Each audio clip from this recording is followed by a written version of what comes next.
Nimeamka asubuhi nikasema wacha niende nitafute maji jamani. Maana huku kwetu basi bila kisima kazi ni ngumu. Sasa mimi huyo nikaenda.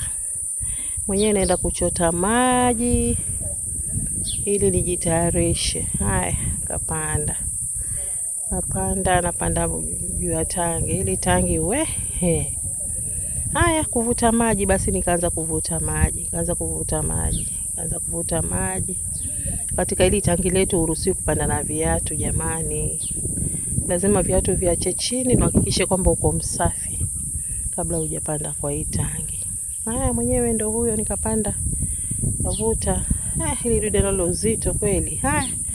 Navuta mara ya kwanza, navuta mara ya pili. Ndio mimi huyo najaza maji kwenye tangi. Unajiuliza hili ni tangi gani? Ni underground jamani. Maji yote ya mvua yakija yanaingia kwa hayo maji. Maji yote ya mvua yakija yanaingia kwa hilo tangi. Hili tangi ni kubwa. Sasa huku kwetu kwa sababu kuna shida ya maji, huku ni Bamba. Huwa tuna harvest water. Tuna harvest maji, tuna harvest. Sasa sisi hili tangi linaweza kutupeleka hadi mwaka mzima. Kwa hivyo watu wakisema Bamba hakuna maji, sisi tumenyamaza, tumetulia, maana tumejipanga. Kitu ni kujipanga jamani.